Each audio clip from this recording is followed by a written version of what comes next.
Right. For 3 August 1s, Dave. He thought he'd try and flip reverse it on me again with my 14 words thing. Trying to be difficult. Yeah, apologies. What piece of game music sound effects would you have played at your funeral? Now this one he thinks he's being clever, but I've got answers. Well, I have played at my funeral as I'm going in the ground because I want to be buried. Or I might even be. Actually, no. What's going to happen? I'm going to send myself up. But that's been done now, isn't it? I was going to send myself up in a firework.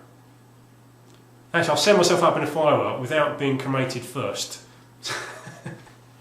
So I'll be like a corpse just being shot up into the air.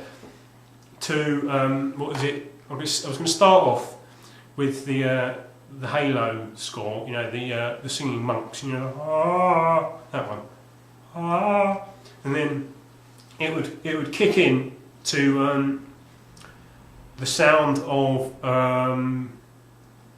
it's the voice from Gradius 5. So we're starting off with Halo, you know, the monk song, that one, and then it would move into the voice from Gradius 5 when you lose, and it goes sort of like the camp German voice, and it goes, "Come on, we're just getting started." It's sort of like a camp Arnold Schwarzenegger.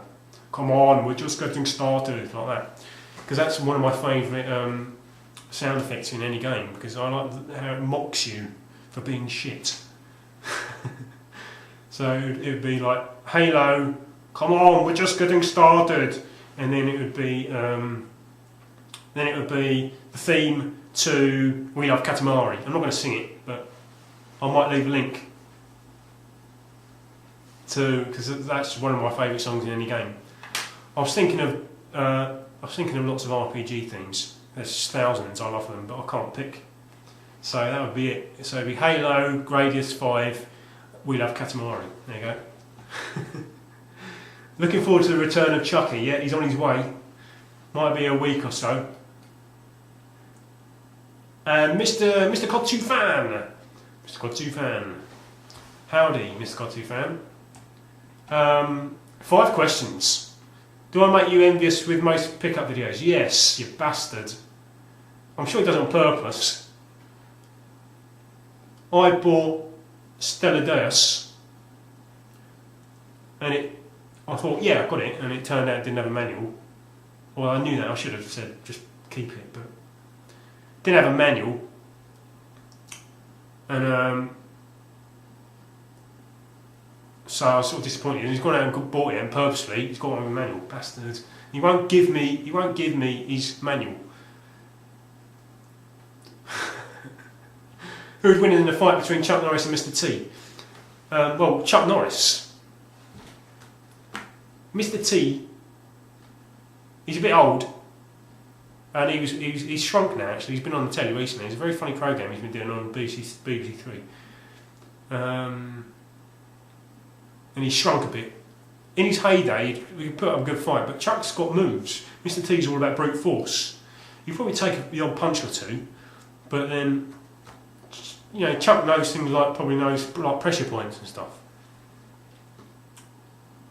So I'd have to say Chuck Norris, even though personally I prefer Mr. T out of the two. I mean, I've seen some Chuck Norris films, and there's I think I tried to watch Delta Force once, and it was a tough watch.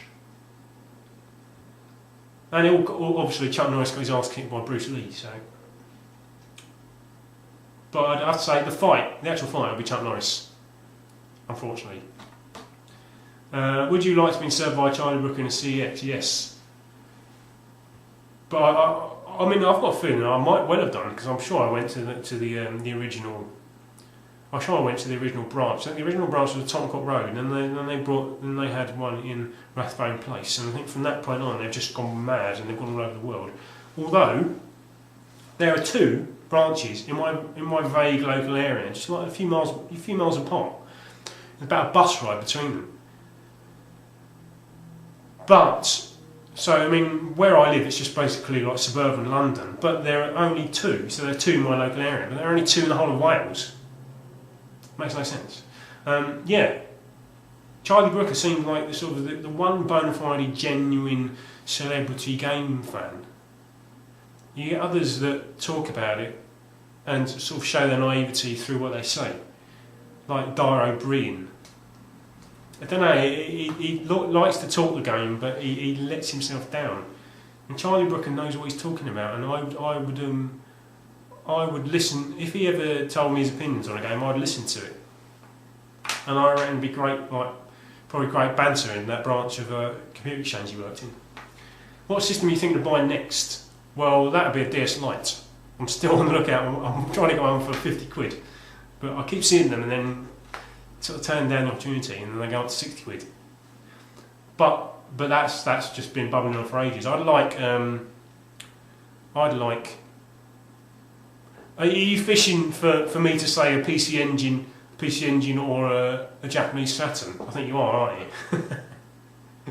Yes, there we go. Don't make you envious with most pickups videos, yes. What system are you thinking of buying next? A PC Engine, thinking of buying, it's realistically, not realistically, but a PC Engine or a Japanese Saturn. Now, I think a Japanese Saturn is probably more realistic. So it'd have to be a Japanese Saturn. And then that is genuinely, I sort of, you know, if I have the money, if I ever have the money, that'll be almost like an automatic thing. If you only allow one game for the rest of your days, what will it be? I think some of my favourite games have been played too much. I'd have to say, I'm trying to think about games that will last me and that I can get a lot of play out of. I think this is a surprise to me actually. I'd have to say XCOM. That's not surprising itself, but Terror from the Deep, because actually either of that. I'm trying to think of a game that is so brutally hard that if I've only got it, it's the one game I've got for the rest of my life. By the time I die, I will be a master at that game. So XCOM Terror from the Deep, because it is brutally hard. Anybody who plays it will say so. Or Ikaruga. So then I can perfect both. They're both polar opposites of games, but then I can become a master. By the time I'm old and grey and on my deathbed, I'll be like a sort of a guru that people will come and visit me and ask for their advice for either of those 2 games, because they'd be the only game that I would have ever played. I'm 34 now, you know, probably got maybe 50 years ahead of me. One game, 50 years. That'd be it, yeah. XCOM Terror from the Deep or Ikaruga. And I'm going to fit in, how long have I got? 45 minutes, so perfect timing. I'm going to try and fit in the Favourite Hybrids. So that was 5 questions from COD 2 fan, wasn't it? Cheers, mate. And the Favourite Hybrids. What game series do you like that most people dislike, and vice versa? I liked Resident Evil Survivor. I thought it was a brilliant game. It was sort of mind blowing, the fact that it was a light gun game. You could move. I think that there's probably more games like that now, but that was at the time. That was the only game that of its type, and I just really enjoyed it. I mean, I remember, like, don't think you can save. I remember having to sit there and just play it solidly. I remember the first time I completed it, my friends were around. We were all ready to go to the pub, and they all had to sit and watch me playing it. And I can remember looking behind me ever so often, and they were just like falling asleep, or looking really bored and pissed off. What game series do I dislike most people like? The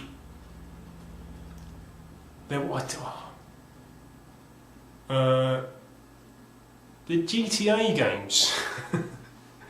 I think that's probably because I've not given them enough play. They're games that you have to invest yourself in, and I've not quite yet got to the point where I'm immersed.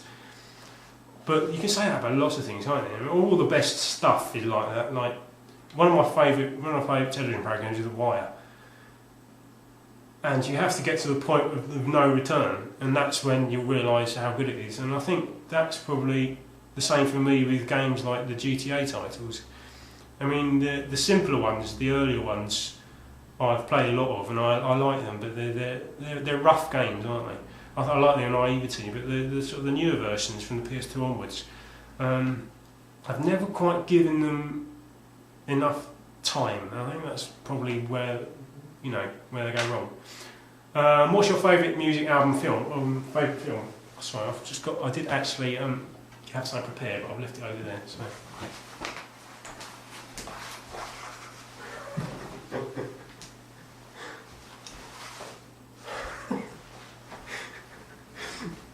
Oh, sorry about that. But what's an absolute fudge? Oh, I thought that'd be really funny. I bet that looks shit. I'm gonna watch that back and go, that's embarrassing. I'm gonna embarrass myself. What's your favourite music album? Favourite film? Favourite album would have to be.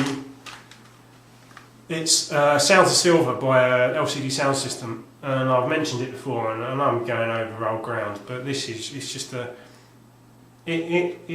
I've got favourite albums in the past, and played to a. So I'm embarrassed about my arse pants joke. That may be edited out. You may never see the light of day. Yeah, it stands the test of time. It stands up to multiple plays, and a lot of my other ex-favourite albums don't.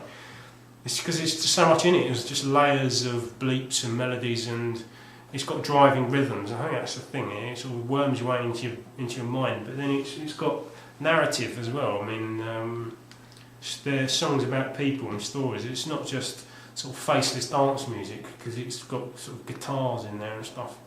And James Murphy it's James Murphy, isn't it? Yeah, James Murphy, of course it is. He's just a brilliant songwriter, and I think they're no longer around, LCD Sound System. Really, it's a shame. This is honourable mention to Velvet Underground and Nico. This stands up as an album. It doesn't really stand up. I mean, they are brilliant songs, but I can't listen to them individually, so I have to listen to the album as a whole. Even though the album itself is not for me, but I really appreciate what it is, because there are songs about heroin, and what the fuck do I know about heroin? Nothing. But, and sort of transvesticism, very little. Only once I've dressed up as a woman, but it really hangs together as a brilliant album, and I love the creativity. Obviously, doesn't sound as creative now as it used to be.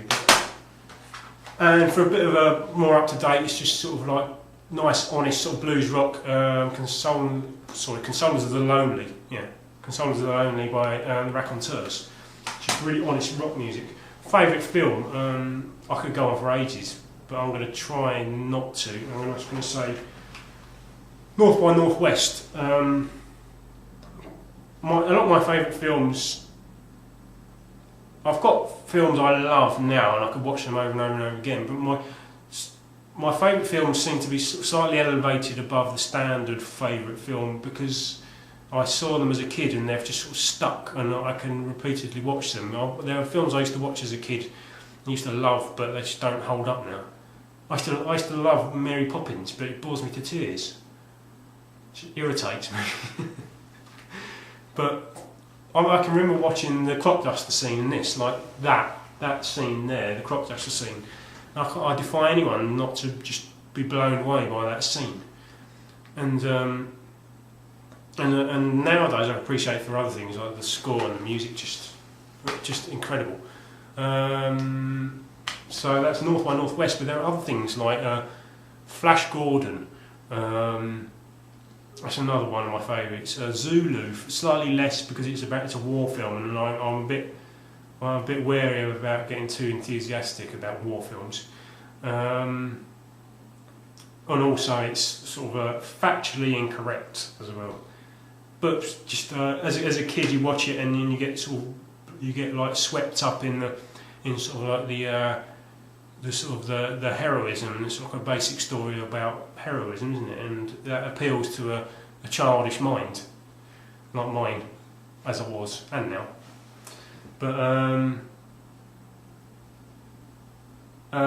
yeah, and things like another one is Mad Max 2, just for its sort of sheer aggression and sort of visceral nature of the violence and the car chases. It's from this sort of era in Australian filmmaking, from sort of like I think it's like the 70s, when it just sort of exploded and they were making all these mad films. And there was a documentary about it, I think it's called It's Not Like Hollywood. Or It's Not Hollywood. It's about the Australian film industry of the time, Ozploitation, and I think the first two Mad Max films especially, are the most famous films from that era. And if you see Mad Max 2 and sort of like how violent the car chases are and the stunts, that's pretty much, it was like the attitude, the lack of awareness about health and safety really comes out on the screen because of these sort of really violent stunts. Although it wasn't without its flaws, because there are stories of, according to this documentary, there are stories of people dying, like crew dying on set and stuff, and stuntmen just because of just how enthusiastic and how mad these stunts were. But yeah, Mad Max 2. But I'd have to say North by Northwest, because it's Hitchcock. And would you ever be tempted to part with your collection if an irresistible offer arrived? I suppose you can apply that to an answer I gave from an earlier question. Tempted to part, I mean, it depends on. It would mean a massive sort of shift in my lifestyle. It would. I'd have to think about it other than sort of monetarily. I mean, tempted, I'd say, yeah, I would be tempted, but whether or not I'd go through with it is another thing. I can't see myself, if anyone ever offered me thousands of pounds for my games, I'd probably have to say no. If it was more than thousands of pounds, obviously I'd have to think about it, because it'd have to be a life change, because like I said, there you go, it would be a massive shift in lifestyle for me to get rid of all my games. So then it'd have to be a significant amount, like compensation. It'd have to be an amount of money that would be appropriate to that change in lifestyle that I'd have to go through. So that was number 3. Have you ever collected anything other than games? So DVDs and music, I used to buy a lot more DVDs, but now I'm buying a lot less now because I spend more money on games. I've got a very small selection of fossils. Because as a little kid I was sort of quite into fossils. Not massively, but I used to like just the idea of them, finding little things in rocks.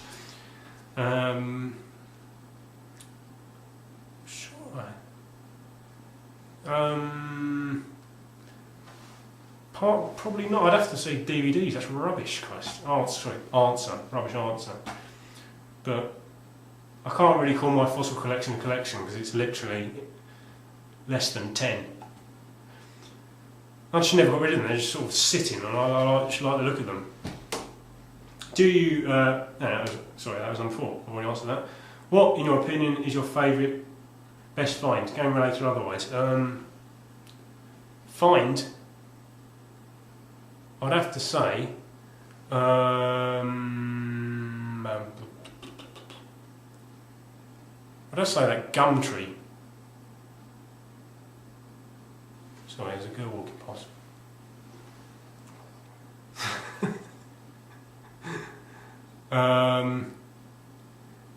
I'd have to say that gum tree find, just because it was just like a genuine buzz because of the whole process I went through and the sort of like the drama involved, and it was like a roller coaster ride. and because of the amount of money we paid for them, sort of as a whole, it was the first time I'd ever really dealt with Gumtree, and I think it was probably not the best thing in that sense, because I've just assumed it's going to be that good ever since, and I've not seen anything that even matches it. Because I think it's the last year more people have started using Gumtree, and so there are more people keeping an eye on stuff like that. So you have to be quicker, because that ad had been up for 4 days. So I doubt I'd ever see anything like that again. But that'd probably be it. I mean, as far as the game's concerned, they're some of my favourite games, but it's elevated, not my favourite, but some of them. But it's elevated just for the sort of like the drama and the process, and it was the sort of the buzz I got for it. I was buzzing for about a day afterwards. It was mad. But I'm going to cut it off here. I'm way over. I'm probably about 50 minutes. This is going to be edited into 3 parts. Let's see how long I am. Shit. Come up for an hour. Yeah. So I'm going to edit this into 3 parts, and I'm probably about 2/3 or 2/5 of the way through. I won't be back with the arse shorts.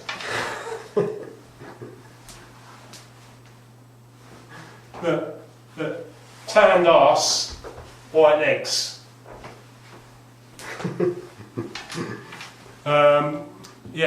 This will be, I suppose this will be part 3, so come back for part 4 very shortly.